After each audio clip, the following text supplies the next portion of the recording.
Welcome to our channel. నేను మిసిరి.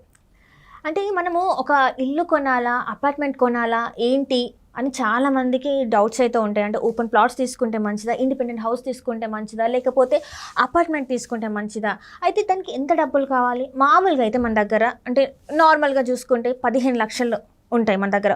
ఒకవేళ 15 లక్షలే ఉంటే అపార్ట్మెంట్ తీసుకుంటే మంచిదా, లేకపోతే ల్యాండ్ తీసుకుంటే మంచిదా? సో ఏంటి?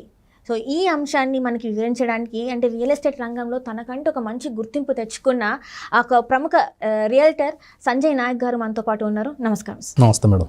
సార్, ఇప్పుడు చూస్తున్నట్టయితే 15 లక్షలు క్యాష్ ఉంటే నిజంగా అపార్ట్మెంట్ కొనడం మంచిదా, లేకపోతే ఓపెన్ ప్లాట్ తీసుకుంటే మంచిదా, లేకపోతే ఇండిపెండెంట్ హౌస్కి ఇట్లా ఇంత డౌన్ పేమెంట్ లాగా కట్టడం మంచిది, ఏది తీసుకుంటే మంచిది అంటారు? మీరన్న పాయింట్ చాలా వ్యాలిడ్ పాయింట్ మేడం. చాలా మందికి ఒక డ్రీమ్ ఉంటుంది. అందుకే పెద్దలు కూడా ఒక మాట అంటారు, ఇల్లు కట్టి చూడు పెళ్లి చేసి చూడు అంటారు. సో ఇల్లు అనేది ప్రతి ఒక్కరి లైఫ్లో ఒక డ్రీమ్, ఏ కేటగిరీ వాళ్ళైనా ఏ జాబ్ అయినా. సో ఇల్లు కొనాలంటే ఏంటంటే ఒక వెరీ వెరీ ఇంపార్టెంట్ ఏంటంటే మన పర్పస్ ఉండాలి. ఇప్పుడు చాలామంది హైదరాబాద్లో పుట్టి పెరిగిన వాళ్ళు ఉన్నారు, హైదరాబాద్ బయట వేరే వేరే స్టేట్ నుంచి డిస్ట్రిక్ట్ నుంచి వచ్చిన వాళ్ళు ఉన్నారు. ఇప్పుడే నాకు ఉండడానికి ఇల్లు కావాలి అనుకుంటే కనుక చాలామంది ఏం చేస్తారు, రెడీ టు మూవ్ అనే దాంట్లో ప్లాన్ చేస్తారు. కానీ ఇప్పుడు హైదరాబాద్ మొత్తంలో ఎక్కడ చూసుకున్నా కూడా 15 లక్షల్లో ఎక్కడ కూడా ఇల్లు రాదు, ప్లాట్ కూడా రాదు హైదరాబాద్ మొత్తం.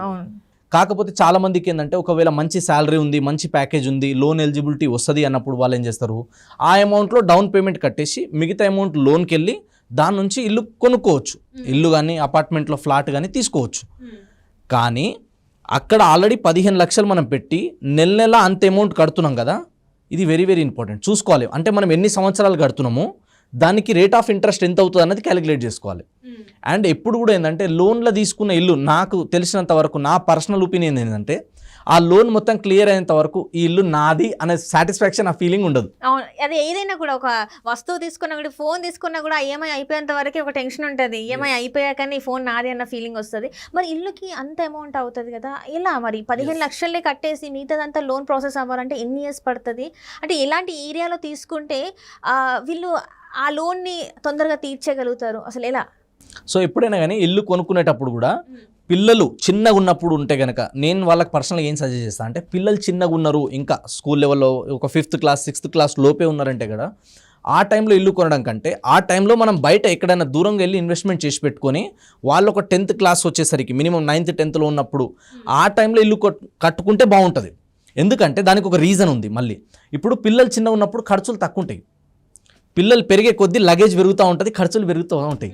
కాబట్టి మనకొచ్చే ఇన్కమ్ని డివైడ్ చేసుకొని మంత్లీ నాకు వచ్చే ఏదైతే బయట రెంట్ పే చేసే దాని బదులు దానికి ఇంకో 2,000 5,000 యాడ్ చేసుకుంటే ఈఎంఐ కట్టుకోగలుగుతా అనుకుంటే దానికి వెళ్ళొచ్చు, అంత ఎఫర్ట్ చేసి. అది ఓపెన్ ప్లాట్ రాదు, మళ్ళీ మనకి ఏది వస్తుంది, ఇండిపెండెంట్ కూడా రాదు, ఓన్లీ అపార్ట్మెంట్లో ఫ్లాట్ మాత్రమే వస్తుంది. అలా కొనుక్కోవాలనుకున్న వాళ్ళు దానికి వెళ్ళొచ్చు. లేదు అంత అమౌంట్ కట్టి మంత్లీ అక్కడ మనం అంత అమౌంట్ పే చేసే బదులు ఇదే అమౌంట్ తీసుకెళ్ళి బయట ఎక్కడైనా ఇన్వెస్ట్మెంట్ చేస్తా, నాకు ఎలాంటి మెంటల్ టెన్షన్స్ ఉండొద్దు, అండ్ వచ్చే ప్రతి అమౌంట్ని నేను ఎక్కడో సిస్టమేటిక్గా ఇన్వెస్ట్మెంట్ చేసి పెట్టుకుంటా, లేదా దీని నుంచి నేను ఇంకేదైనా మనీ సంపాదించడానికి ప్లాన్ చేసుకుంటా అనుకునే వాళ్ళు ఉంటే కనుక సిటీ దాటి బయటికి వెళ్ళాలి. ఔటర్ రింగ్ రోడ్ దాటి బయటికి వెళ్తే కనుక మినిమం ఒక 15 to 20 కిలోమీటర్స్ దాటిన తర్వాతనే దొరుకుతాయి, ఓఆర్ఆర్ దాటిన తర్వాత. ఇప్పుడు కొన్ని ప్రైమ్ లొకేషన్లో తీసుకుంటే మనకి అఫోర్డబుల్ ప్రైజెస్ ఎక్కడ సైడ్ ఉన్నాయంటే కనుక మనకి బెంగళూరు హైవే ఒకటి అప్ టు మనకి జడ్చర్ల వరకు బాగుంటుంది ఎక్కడ ఇన్వెస్ట్మెంట్ చేసినా. మళ్ళీ చెప్తున్నా, హైవే నుంచి 10 కిలోమీటర్ రేడియస్ వరకు లెఫ్ట్ రైట్ ఎక్కడ ఇన్వెస్ట్మెంట్ చేసినా ఫ్యూచర్ బాగుంటుంది. సో 15 లక్షలు అంటే 10,000 గజం లెక్కన 150 గజాలు ఈజీగా కొనొచ్చు మనం. అది కూడా ఎక్కడి నుంచి కొనాలంటే షాద్ నగర్ నుంచి జడ్చర్ల మధ్యలో కొనాలి. సో షాద్ నగర్ లొకేషన్లో 10,000 గజం లెక్కన మనకు వచ్చేస్తుంది, ఆ ఏరియాలో బాగుంటుంది. లేదు అనుకుంటే నెక్స్ట్ వచ్చేసి మనకి సదాశివపేట్ హైవే, అంటే ముంబై హైవే అంటారు దీన్ని. సో ముంబై హైవేలో కూడా మనకి సదాశివపేట్ దాటినాకనే వస్తాయి, మళ్ళీ దానికి బిఫోర్ దొరకడం కష్టం 10,000. ఎందుకంటే సంగారెడ్డి వరకు ఆల్రెడీ గజం 35,000 40,000 కూడా ఉన్నాయి కొన్ని ప్రైమ్ లొకేషన్లో. వెంచర్లలో హెచ్ఎండిఏ లేఅవుట్లో తీసుకుంటే ప్రైస్ ఎక్కువ ఉంటుంది, డిటీసీపీలో వెళ్ళాలన్నా కొంచెం తక్కువ ఉంటుంది, బట్ ఆ ఏరియాలో అయితే రేట్లు ఎక్కువనే ఉన్నాయి. అది దాటిన తర్వాత సదాశివపేట నుంచి ముందుకు దొరుకుతాయి మనకి, మళ్ళీ హైవే నుంచి లోపలికి వెళ్ళాలి, హైవేకి దొరకదు. మళ్ళీ హైవేకి పెట్టాలంటే మినిమం 15,000 పైన ఉంటుంది గజం. కానీ నేనేం సజెస్ట్ చేస్తాను అంటే పర్సనల్గా ఆలేరు జనగాం ఈ ఏరియా వరకే మనం ఇప్పుడు ఇన్వెస్ట్మెంట్ చేసుకుంటే ఫ్యూచర్లో ఎక్కువ రిటర్న్ రావడానికి స్కోప్ ఉంటుంది అనమాట. దీని తర్వాత నెక్స్ట్ ఏంటంటే, ఆల్రెడీ నా దగ్గర ఒక 15 లక్షలు ఉంది, ఇంకొంచెం అమౌంట్ నేను ఎఫర్ట్ చేయగలుగుతా, లేదా ఇంకేదైనా లోన్ తీసుకోగలుగుతా అంటే అదే అమౌంట్తో మనం ఇక్కడ ఇండిపెండెంట్ హౌస్ కానీ ఫ్లాట్ కానీ ఏదైనా తీసుకునే బదులు ఆ అమౌంట్కి ఇంకొంచెం అడిషనల్ అమౌంట్ యాడ్ చేసి ఇప్పుడు నేను చెప్పిన కొన్ని హైవేలలో కొన్ని ప్రైమ్ లొకేషన్లో కనుక మనం ఎక్కువ గజాలు తీసి పెట్టుకుంటే 5 ఏళ్ళకి ఒక జాబ్ చేసే వ్యక్తి 5 సంవత్సరాల్లో 10 సంవత్సరాలు ఎంతైతే సంపాదిస్తారో ఒక్కడే కష్టపడుతున్నాడు కదా జాబ్ చేస్తున్నాడు అంటే, నేను జాబ్ చేస్తే నాకు పైసలు వస్తున్నాయి, యాక్టివ్ ఇన్కమ్ కదా. నేను ఒక ప్రాపర్టీ కొని పెట్టుకుంటే నా కోసం ఆ ప్రాపర్టీ కష్టపడుతుంది, నా చెమట కష్టం లేకుండా, నా టైము, నా మనీ, నా ఎనర్జీ మళ్ళీ నేను ఇన్వెస్ట్మెంట్ చేయకుండా నా కోసం అవి కష్టపడుతూ ఉంటాయి అనమాట. సో ఇంటెలిజెంట్ ఇన్వెస్టర్స్ అందరూ, స్మార్ట్ ఇన్వెస్ట్మెంట్ చేసే వాళ్ళందరూ ఇదే చేస్తారు. వాళ్ళు పని చేస్తారు, వాళ్ళతో పాటు వాళ్ళ కోసం పనిచేసే ఒక ఆపర్చునిటీని క్రియేట్ చేస్తారు. ఆ ఆపర్చునిటీ ఎలా క్రియేట్ చేస్తారు? ఒక ప్రాపర్టీ మీద ఇన్వెస్ట్మెంట్ చేసి పెట్టుకుంటారు. ఒక కోడి తీసుకొచ్చి పెంచుతున్నారు అనమాట, డైలీ ఒక కోడి గుడ్డు ఇస్తూ ఉంది. అట్లా ప్రాపర్టీ మీద మనం ఇన్వెస్ట్మెంట్ చేస్తే ప్రాపర్టీ కూడా గుడ్లు పెడతా ఉంటుంది. అట్లా రిటర్న్స్ రావడానికి టైం పడుతుంది, కంపౌండింగ్ ఎఫెక్ట్. సో ఇది కనుక మనం అర్థం చేసుకొని పెట్టుబడి పెట్టగలిగితే అద్భుతమైన రిటర్న్స్ వస్తాయి. కానీ చాలా మంది మిడిల్ క్లాస్ వాళ్ళు చేసే పెద్ద మిస్టేక్ ఏంటంటే, చాలా మందికి లేనిదే ఏంటంటే ఓపిక ఉండదు. ఇంటెలిజెంట్ ఇన్వెస్టర్స్, మళ్ళీ చెప్తున్నా, నేను చూసిన ఒక గొప్ప ఇన్వెస్టర్లు ఎవరు అంటే వారన్ బఫెట్ గారు. ఆయన ఏమంటారంటే, ఎప్పుడైనా సరే లాంగ్ టర్మ్ ఇన్వెస్ట్మెంట్కి ఎక్కువ ప్లాన్ చేయాలంటారు అనమాట. ఎక్కువ టైం వెయిట్ చేస్తేనే కంపౌండింగ్ ఇంట్రెస్ట్ కానీ ఏదైనా చూసుకోండి మీరు, రాత్రి వడ్డీలు ఎప్పుడన్నా డబుల్ ట్రిపుల్ అయిపోతాయా? టైం పడుతుంది ఏదైనా సరే.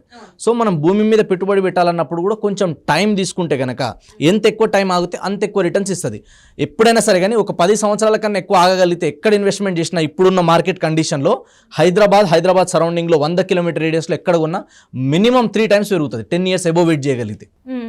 అంటే ఇప్పుడు చాలా మంది ఏంటంటే హైదరాబాద్లోనే మనకి కావాలి అని చెప్పేసి కొంతమంది ఉంటుంది, ఎందుకంటే జాబ్ లొకేషన్స్లో కావాలి. అండ్ ఇంకొకటి ఏంటంటే స్కూల్స్ అన్ని ఇక్కడే ఉంటాయి, పిల్లలు ఉంటాయి. మీరు చెప్పింది ఏంటంటే బయట చేయమన్నారు. ఒకవేళ 15 లక్షలు ఉంటే మరి అపార్ట్మెంట్స్ దొరకవంటారా? దొరుకుతాయి. 15 లక్షల్లో మనకి డౌన్ పేమెంట్ కట్టి మిగతా అమౌంట్ లోన్ పెట్టుకొని చేసుకోవచ్చు. అంటే వాళ్ళ నీడ్ని బట్టి, వాళ్ళకున్న రిక్వైర్మెంట్ని బట్టి వాళ్ళు ప్లాన్ చేసుకోవాలి. ఇప్పుడు 15 లక్షలే ఉన్నాయి, నేను అంత రిస్క్ చేయదలుచుకోవాలి అనుకుంటే ప్లాట్ సైడ్ వెళ్తే తక్కువ బడ్జెట్లో మనకు మంచి ప్లాట్స్ వచ్చేస్తాయి. లేదు మనకు వచ్చే రెంట్ మనం పే చేసేదానికి ఇంకో 5,000 యాడ్ చేసుకుంటే కనుక మనకు ఫ్లాట్ వస్తుందంటే అలా వెళ్ళొచ్చు. Depends upon customer. ఎప్పుడైనా కానీ వాళ్ళకున్న రిక్వైర్మెంట్, వాళ్ళ దగ్గర ఉన్న బడ్జెట్, వాళ్ళకున్న పర్పస్, దీన్ని బేస్ చేసుకుని వాళ్ళు ఇన్వెస్ట్మెంట్ చేయాలి. సో దానివల్ల వాళ్ళకి రిటర్న్ ఆన్ ఇన్వెస్ట్మెంట్ అనేది బాగుంటుంది. ఇప్పుడు ఇక్కడే ఉండాలి అన్నప్పుడు, నాకు వేరే ఆపర్చునిటీ లేనప్పుడు ఖచ్చితంగా లోన్ తీసుకోవాల్సిందే, ఖచ్చితంగా ఉండాల్సిందే. అండ్ సిటీ అవుట్స్కట్లో వెళ్తే కూడా ఏంటంటే, సిటీ అనేది రోజు రోజుకి ఎక్స్పాండ్ అవుతూ పోతుంది అనమాట. సో నేను చాలాసార్లు చెప్తా, రియల్ ఎస్టేట్లో నాకు నచ్చిన బాగా ఒక మంచి కొటేషన్ ఏంటంటే, ఎక్కడైతే సిటీ ఎండ్ అవుతుందో అక్కడ నుంచి ఇన్వెస్ట్మెంట్ చేయడం స్టార్ట్ చేయాలి. నా గురువు నాకు నేర్పించింది ఏంటంటే, రియల్ ఎస్టేట్లోకి వచ్చిన తర్వాత ఎక్కడైతే లైట్లు ఎండ్ అవుతున్నాయో అక్కడ నుంచి ఇన్వెస్ట్మెంట్ చేయడం మొదలు పెట్టాలన్నారు. ఎందుకంటే లైట్లు అక్కడ ఎండ్ అవుతున్నాయంటే నెక్స్ట్ లైట్ అక్కడ స్టార్ట్ అవుతుంది. సో అలాగే ఇంకొక పాయింట్ ఏంటంటే, ఎక్కడైతే మనం ఇన్వెస్ట్మెంట్ చేస్తున్నామో కనీసం అక్కడ నుంచి చూస్తే లైట్లు కనిపించాలి మనకి, దూరంగానైనా సరే.